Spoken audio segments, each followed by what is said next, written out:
I want to talk to you a little bit about the truth tonight and if it matters.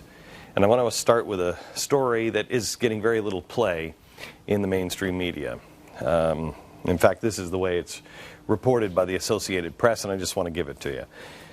An incredible story. Authorities are investigating the rape of a 13-year-old girl in Central Texas who was assaulted by several men, some of whom used cell phone cameras to record the attack. Court records filed in Austin indicate the girl ran away from home June 29th and was approached by a car with 3 men inside. The girl was suddenly driven to an apartment about a mile away. Records say up to 10 men were at the apartment, some taking turns having sex with the girl. She told police that some cheered. 2 men have been charged with aggravated sexual assault of a child.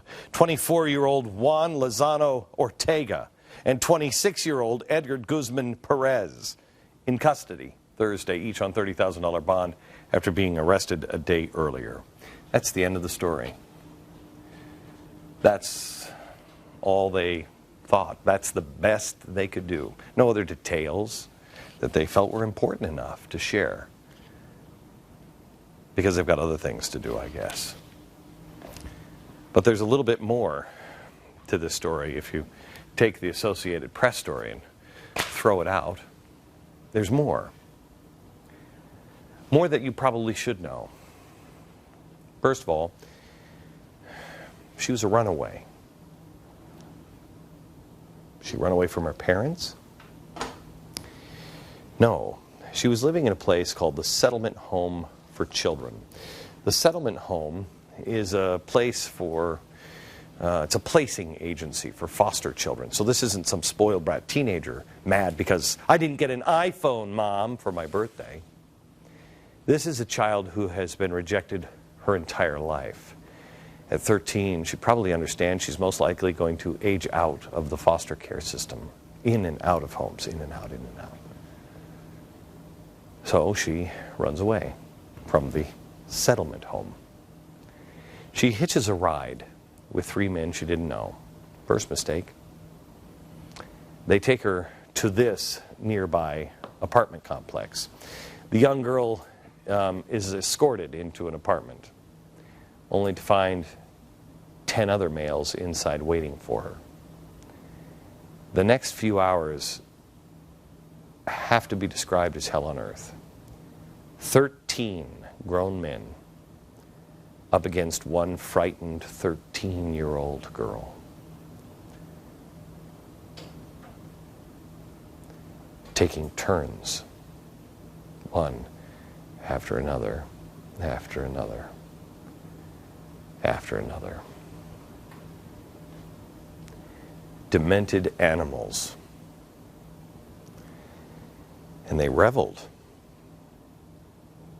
It was a party for them, taking out their cell phones and recording all of it. One cheering another one on as they viciously rape a helpless 13-year-old girl. A girl with no family. No one really looking for her. No one coming to help. Alone in the world. Surrounded by men. Well, this gruesome attack goes on for hours and hours, all the way through the night and into the morning. I just spent time with Elizabeth Smart, and she told me when I was out in Utah she didn't think she would live to see the morning. I'll bet you this 13-year-old girl didn't think she'd see another sunrise. Well, finally they had enough, and they called off the attack. And one of these animals was kind enough to let her use his cell phone so she could call her foster brother. But her foster brother, not being a brother or a man, refused help.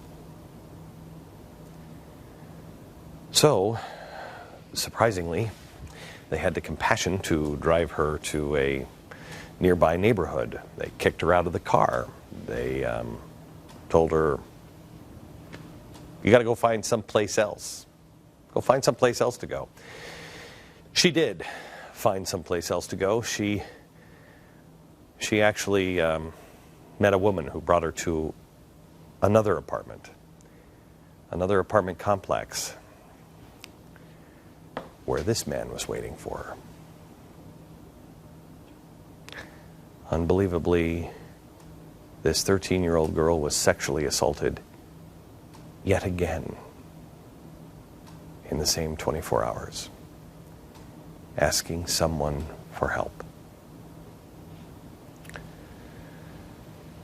Well, of the 13 attackers, in the first attack, these two have been arrested. What the AP and the rest of the media haven't bothered to point out is that these two and the other 13 appear to be, all of them, illegal immigrants. The others are still at large. Where's the outrage?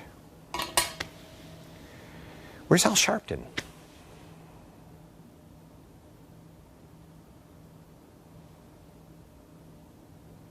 Where's Barack Obama? Shouldn't the president give a speech that say something like, this girl could have been my daughter? After all, my daughter is just turning 14.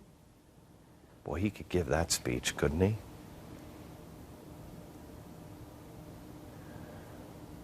How about the speeches on the dangers of letting illegals live in the shadows?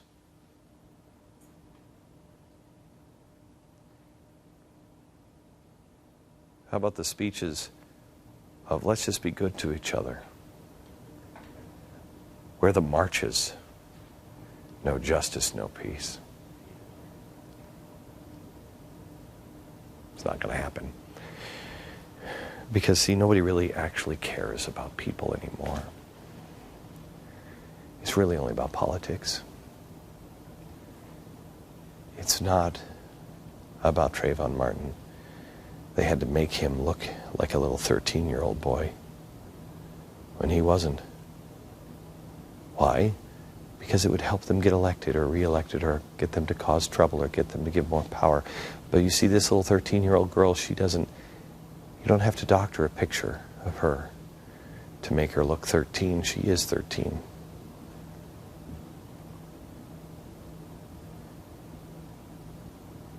Does anything even matter anymore?